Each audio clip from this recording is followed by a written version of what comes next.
Hello everyone, welcome to bregma beyond basic BMS. मेरा नाम है डॉक्टर अमोक पाठक और मैं आपको पढ़ाऊंगा अगत तंत्र एवं विधि वैद्यक। आज का हमारा टॉपिक है चैप्टर 1 कॉन्सेप्ट्स ऑफ अगत तंत्र। तो चलिए पहले इसका मार्किंग डिस्ट्रीब्यूशन देखते हैं। चैप्टर 1, 2 और 3 ये टोटल कंबाइंड 13 मार्क्स के लिए पूछा जाएगा। इसका मतलब है इसमें से एक या दो एमसीक्यूज, एक शॉर्ट क्वेश्चन और एक लॉन्ग क्वेश्चन आने की प्रोबेबिलिटी है। अब हम देखते हैं इसके सिलेबस पॉइंट्स। इसमें मस्ट टू नो टॉपिक्स को हम अच्छे से कवर करेंगे। डिजायरेबल टू नो टॉपिक्स को भी हम पढ़ेंगे क्योंकि उससे भी फ्रीक्वेंटली क्वेश्चन पूछे जा रहे हैं। ठीक है, अब हम देखते हैं अध्याय को। पहला टॉपिक है अगध तंत्र की निरुक्ति, व्याख्या और उसकी परिभाषा। अगध तंत्र दो शब्दों से मिलकर बना है, अगध और तंत्र। तंत्र का मतलब होता है त्रायते शरीरम अनेनिति तंत्रम, मतलब जिसके द्वारा शरीर की रक्षा की जाए उसे हम तंत्र कहते हैं। अगध शब्द भी दो शब्दों से योग से बना है, ना और गध। अगध का अर्थ होता है जहां पे रोग या पीड़ा उपस्थित ना हो। नास्ति गदो यस्मात्, मतलब पीड़ा या रोग या विष से मुक्त होना, उसको हम अगध कहते हैं। आचार्य सुश्रुत ने अगध तंत्र की परिभाषा दी है, तत्र अगध तंत्रम नाम सर्प कीट लूता मूषक आदि दष्ट विष व्यंजनार्थम विविध विष संयोग उपशमनार्थम च, मतलब सांप, कीड़े, मकड़ी, चूहे आदि के दष्ट यानी बाइट पॉइजन की चिकित्सा और विविध विष संयोग, मतलब जो अलग अलग विषयों के कंबाइन करके बनाए गए पॉइजन हैं उनकी चिकित्सा के बारे में जहां वर्णन मिलता है उसे हम क्या कहते हैं, अगध तंत्र कहते हैं। अब हम देखते हैं अगध तंत्र का कार्य क्षेत्र एवं प्रयोजन। अगध तंत्र के मुख्यतः दो प्रयोजन है। स्वस्थ प्राणियों को विष के प्रभाव से रक्षा करना, इसका मतलब है विषदाता के लक्षणों को पहचानना, विषाक्त पदार्थों के लक्षणों को पहचानना और विष की पहचान करना सीखना। ठीक है, और दूसरा पॉइंट है विषाक्तता से ग्रस्त प्राणियों को कष्ट निवारण कर उन्हें आरोग्य प्रदान करना, मतलब जिनको विष प्राप्त हो गया है उन लोगों की चिकित्सा करना। ठीक है, अब हम पढ़ेंगे अगध तंत्र का ऐतिहासिक विकास। इसमें मेन पॉइंट है अगध तंत्र की उत्पत्ति कहां से हुई। अगध तंत्र का पहला वर्णन आपको अथर्ववेद में मिलता है, जहां पे विषाक्त व्यक्ति को प्रतिविष देने का प्रावधान बताया गया है। इसके अलावा कौटिल्य अर्थशास्त्र में भी विष कन्या का वर्णन मिलता है और महाभारत रामायण जैसे ग्रंथों में भी विष और विष की चिकित्सा के बारे में बताया गया है। अब हम देखते हैं विष की निरुक्ति और परिभाषा। विषाद जन्नात चैव विषम इति विधीयते, मतलब जो पदार्थ शरीर में जाके विषाद उत्पन्न करे उसे हम क्या कहते हैं, विष कहते हैं। पंडित काशीनाथ शास्त्री ने विष की बहुत अच्छी परिभाषा दी है जो कि इस प्रकार है, देह प्रविश्यम यद द्रव्यम दूषयित्वा रसादिकान स्वस्थ प्राणहरम चास्यात् तद द्रव्यम विषम उच्यते, मतलब जो पदार्थ शरीर में प्रवेश करके रसादी धातुओं को दूषित करता है और स्वस्थ व्यक्ति के प्राणों को हर लेता है उसे हम विष कहते हैं। अब ये देखिए बहुत इंपॉर्टेंट टॉपिक है सिनोनिम्स ऑफ विष। ये मस्ट टू नो पॉइंट है क्योंकि ये पॉइंट्स कई बार पूछे जाते हैं। छेड़, अमृत, कालकूट, गरल, गर, हरिद्रा, हलाहल, ये सब विष के क्या है, सिनोनिम्स हैं। अब हम देखते हैं विष की उत्पत्ति कैसे हुई। आचार्य चरक बताते हैं कि समुद्र मंथन के समय जब देवता और दानव मिलकर समुद्र का मंथन कर रहे थे तब अमृत की उत्पत्ति से ठीक पहले एक घोर जीव की उत्पत्ति हुई जो अत्यंत तेजस्वी था। उसके हरे रंग के बाल थे, उसके चार दांत थे और जिसको देखकर संपूर्ण जगत में विषाद उत्पन्न हुआ, उसको विष की संज्ञा दी गई। फिर भगवान ब्रह्मा ने विश्व की रक्षा के लिए उसको स्थावर और जांगम दो भागों में विभाजित कर दिया। आचार्य सुश्रुत क्या बताते हैं, जब भगवान ब्रह्मा सृष्टि की उत्पत्ति कर रहे थे तब कैटब नामक दैत्य उनके कार्य में विघ्न डाल रहा था। तो कैटब का वध करने के लिए भगवान ब्रह्मा के मुख से एक अत्यंत तेजस्वी पुरुष की उत्पत्ति हुई। अब उस तेजस्वी पुरुष ने कैटब दैत्य का वध कर दिया, लेकिन उसके बाद वह स्वयं विकराल रूप धारण करने लगा। तो उस विकराल पुरुष को भगवान ब्रह्मा ने जांगम और स्थावर विषयों में स्थापित कर दिया। विष का प्रभाव। अब विष का प्रभाव समझने के लिए हमको विष की प्राण क्रिया की संप्राप्ति को देखना चाहिए। विषम ही देह संप्राप्यम प्राग दूष्यति शोणितम कफ पित्त अनिलांश्चानु समदोषा सहाशयान ततो हृदयमस्थाय देहोच्छेदाय कल्पते, मतलब विष सबसे पहले शरीर में प्रवेश करके शोणित अर्थात रक्त को दुष्ट करता है। ठीक है, उसके बाद वो वात पित्त और कफ के आशयों में जाकर तीनों दोषों का प्रकोप करता है। उसके बाद वो हृदय में जाता है और ओज का नाश करके देह छेद करता है और मृत्यु का कारण बनता है। अब हम पढ़ेंगे विष के गुण। सबसे पहले हम देखेंगे आचार्य चरक के अनुसार विष के क्या क्या गुण हैं। तो आचार्य चरक ने विष के 10 गुण इस प्रकार बताए हैं। देखिए, लघु, रुक्षम, आशु, विषदम, व्यवायी, तीक्ष्णम, विकासी, सूक्ष्मम, उष्णम, अनिर्देश्य रसम। ये 10 गुण जो हैं ये विष के बताए गए हैं। जिस भी पदार्थ में 10 के 10 गुण पाए जाते हैं वह विष होता है। ठीक है, अब हम देखेंगे ओज के गुण। ओज के जो गुण होते हैं वो विष के विपरीत होते हैं। ध्यान से देखिएगा। गुरु, शीत, मृदु, श्लेष्ण, बहल, मधुर, स्थिरम, प्रसन्न, पिच्चलम, स्निग्धम। ये ओज के 10 गुण होते हैं और ये गुण किसके विपरीत होते हैं? विष के विपरीत होते हैं। अब हम देखते हैं मध्य के गुण। मध्य के जो गुण होते हैं वह विष के समान होते हैं, परंतु वह उससे अल्प मात्रा में तीक्ष्ण होते हैं, इसीलिए वह मृत्यु कारक ना होकर केवल ओज का क्षय करते हैं। देखिए, लघु, उष्ण, तीक्ष्ण, सूक्ष्म, अम्ल, व्यवायी, आशुगमेव च, रुक्षम, विकासी, विषदम, मध्यम, 10 गुणम स्मृतम। देखिए, अब इनको कंपैरेटिवली देखते हैं। विष और मध्य के गुण कैसे हैं? सेम हैं। और विष और ओज के गुण कैसे हैं?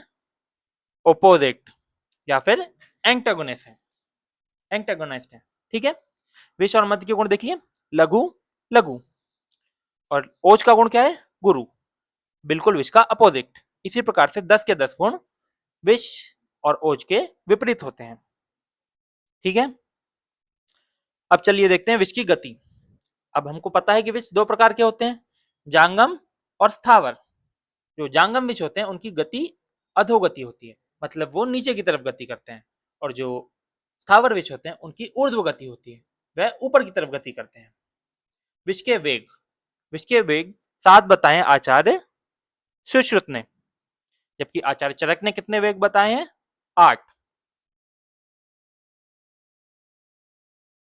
वेगांतर, जो शरीर में धातुओं में कलाएं होती हैं उनके बीच से जब विष प्रवेश कर रहा होता है तो उस समय को हम वेगांतर बोलते हैं। इस समय में विष की चिकित्सा करना उत्तम माना जाता है। ठीक है, अब हम पढ़ेंगे विष के वेग और उसके लक्षण। देखिए, विष के 7 वेग आचार्य सुश्रुत ने बताए हैं और 8 वेग किसने बताए? आचार्य चरक ने। अब इसमें हमें यह देखना है कि कौन से आचार्य ने कौन सा लक्षण कौन से वेग में बताया है। जैसे ये देखिए, आचार्य सुश्रुत ने पहले वेग में श्वास लक्षण बताया है, जबकि आचार्य चरक ने तमक श्वास नामक से लक्षण द्वितीय वेग में बताया है। इसी प्रकार से आचार्य सुश्रुत ने द्वितीय वेग में दाह बताया है, लेकिन आचार्य चरक ने कहा बताया है ये दाह? चतुर्थ वेग में। ठीक है, ये देखिए, आचार्य सुश्रुत ने सप्तम वेग के अंत में मृत्यु का होना बताया है, जबकि आचार्य चरक ने क्या बताया कि मृत्यु अष्टम वेग में होती है। अब हम देखेंगे विषयों का वर्गीकरण। आचार्य सुश्रुत ने 3 प्रकार के विष माने हैं, स्थावर, जांगम एंड कृत्रिम। अब स्थावर विष 2 प्रकार के होते हैं, प्लांट ओरिजिन और मिनरल ओरिजिन, यानी धातु से ओरिजिन होने वाले। ठीक है, आचार्य चरक ने भी 3 प्रकार के माने हैं, स्थावर, जांगम और गर संयोगज, मतलब कंबाइंड पॉइजन्स। आचार्य शारंगधर ने भी 3 प्रकार के विष माने हैं, स्थावर, जांगम और कृत्रिम। अब में स्थावर में गर और दूषी विष का विधान आचार्य शारंगधर ने बताया है। ठीक है, अष्टांग हृदय के अनुसार विष 2 प्रकार के होते हैं, अकृत्रिम यानी प्राकृतिक और कृत्रिम। अब अकृत्रिम का मतलब होता है प्राकृतिक विष, जैसे कि स्थावर विष और जांगम विष। आचार्य काश्यप ने भी 3 प्रकार के विष बताए हैं। देखिए, स्थावर, जांगम और संयोगज। जांगम और संयोगज के अलावा संयोगज में गर विष बताया है और कृत्रिम विष बताया है। ठीक है, अब हम देखेंगे स्थावर विषों के अधिष्ठान, मतलब स्थावर विष प्लांट के किन किन पार्ट्स में पाए जाते हैं। तो स्थावर विष के टोटल अधिष्ठान कितने हैं? 10। ठीक है, वे कौन से हैं? मूल, पत्र, फल, पुष्प, त्वक, सार, निर्यास, क्षीर, धातु और कंद। ठीक है, रसशास्त्र में स्थावर विष के 2 भेद माने गए हैं, विष और उपविष। अब विष बताए गए हैं 9। वो कौन से हैं? हलाहल कालकूट, श्रृंग का प्रदीपन, सौराष्ट्र को ब्रह्मपित्रो, हरिद्र सक्तुकस तथा वत्सनाभ इति गया विश्वेदा अमी नव। अब इन सब में से आजकल केवल वत्सनाभ प्राप्त होता है। वर्तमान में केवल कौन सा प्राप्त होता है? वत्सनाभ। उपविषों की संख्या कितनी बताई गई है? 11। और इनके नाम क्या है? तिंदुक बीजम, अहिफेन, रेचक, धतूरबीज, विजया, गुंजा, भल्लातक, अर्कक्षीर, स्नूही क्षीर, लांगली और करवीर, ये 11 बताए गए हैं उपविष। जो जांगम विष होते हैं वे प्राणियों में 16 अलग अलग भागों में पाए जाते हैं, जिनको उनके 16 अधिष्ठान बताया गया है। और वे 16 भाग कौन कौन से हैं? दृष्टि, निश्वास, ये दिव्य सर्पों में पाए जाते हैं, ठीक है। दंष्ट्रा यानी कि बाइट, नख, पुरीश मूत्र, शुक्र, आर्तव, लाला, लार, मुख संदंश यानी माउथ जैसे ऑर्गन्स, अस्थि यानी कि बोन्स, पित्त यानी उसका बाइल, शूक, तुंड जो पियर्सिंग ऑर्गन्स होते हैं जैसे मस्कीटो की नोज, और शव यानी डेड बॉडी। ये 16 पार्ट्स के अंदर विष पाया जाता है। अब हम अगला टॉपिक क्या पढ़ेंगे? शंका विष।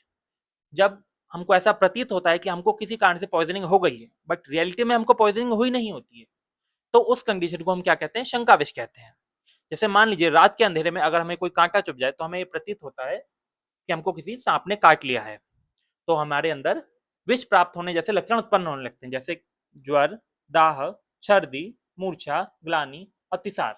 ये सब लक्षण शंका विष के होते हैं, ये वास्तविक विष के लक्षण नहीं है। अब शंका विष की चिकित्सा को ध्यान से देखिए। शंका विष की चिकित्सा में इंपॉर्टेंट क्या है? रोगी को सांत्वना देना और सत्वावजय चिकित्सा करना। इसके अलावा ऐसे द्रव्यों का पान करवाएं जिससे उसकी ओज की वृद्धि हो, जैसे शक्कर, गंधक, द्राक्षा, मधुका, इन सबको शहद के साथ मिलाकर पिलाने।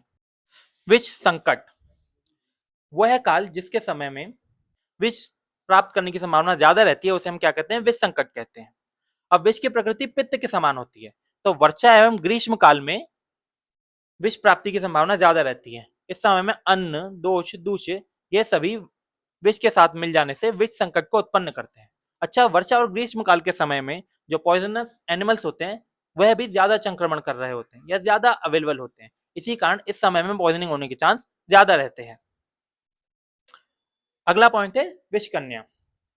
राजा महाराजाओं के समय में असैसिनेशन के लिए, मतलब अपने शत्रु राजा को मारने के लिए राजा क्या करते थे? बाल्यावस्था से ही कुछ कन्याओं को छोटी छोटी मात्रा में विष पान करवाकर उनको विष से साथ में करवा देते थे, तो उनका स्पर्श, उनका आलिंगन, चुंबन ये सब विष को प्रदान करने वाला होता था, ठीक है, जिनके कारण विष व्यक्ति की तत्काल मृत्यु हो सकती थी। इसको, ऐसे व्यक्ति को हम क्या कहते थे? विष कन्या। अब हम पढ़ेंगे विष पीत के लक्षण, मतलब जिस व्यक्ति ने विष को ग्रहण कर लिया है। आचार्य चरक ने क्या बताया है? सावातम ग्रहमुभावम पुरुषम यो अतिसार्यते आधमातो अत्यर्थम उष्ण अश्रो विवर्णम साध पीड़िता। मतलब जिसको वायु के संग काले रंग का पुरुष आए, जिसको अधमान हो, उष्ण अश्रु आए, विवर्णता हो शरीर में और शरीर शिथिल हो जाए, उसको क्या कहते हैं? हम विष पीत व्यक्ति कहते हैं। आचार्य चरक ने क्या बताया है? विष के तेज से रक्त सूखने लगता है, रक्त स्रोतों के अवरुद्ध कर प्राणियों को मार देता है, ठीक है। विष पीने से हृदय का कार्य रुक जाता है, वमन होता है और मुख से फेन की उत्पत्ति होती है। ये सब आचार्य चरक ने विष पीत के लक्षण बताए हैं। विष मुक्त लक्षण। अब विष की चिकित्सा करने के बाद व्यक्ति में जो लक्षण उत्पन्न होते हैं उसे हम विष मुक्त लक्षण बोलते हैं। देखिए वो लक्षण कौन से हैं? प्रशांत दोषम, प्रकृतिस्थ धातुम अन्न अभिकांक्षम, सममूत्र विटकम, प्रसन्न वर्ण इंद्रिय चित्त चेष्टम, वैद्यो अवगच्छेद अविषम मनुष्यम। मतलब इसके वातादि दोष, रसादि धातु और 3 मल अपने स्वाभाविक अवस्था से अपने कार्य करने लगे, जिसके अंदर अन्न अभिकांक्षम मतलब अन्न की रुचि उत्पन्न हो, मन, इंद्रिय ये सब प्रसन्न रहें और भोजन करने की इच्छा उत्पन्न हो, वह व्यक्ति कैसा होता है? अविषम। वह व्यक्ति को हमें क्या समझना चाहिए? विष से रहित समझना चाहिए। ये कुछ पीवाईक्यूज हैं जो आपको हमारे टेलीग्राम चैनल पर इस पीडीएफ के साथ मिल जाएंगे। अब हम देखते हैं मॉडर्न टॉक्सिकोलॉजी। टॉक्सिकोलॉजी की डेफिनेशन देखते हैं। Toxicology is a branch of medical science which deals with poison in relation to their sources, properties, action, symptoms, fatal dose, toxicity, diagnosis, treatment and autopsy features, ठीक है। ये कुछ important श्लोक हैं जिनको आपको याद कर लेना चाहिए, जैसे अगत तंत्र की लक्षण, विष की निरुक्ति, आचार्य चरक द्वारा बताए गए विष के गुण, विष की संप्राप्ति और विष मुक्त पुरुष के लक्षण। Thank you guys.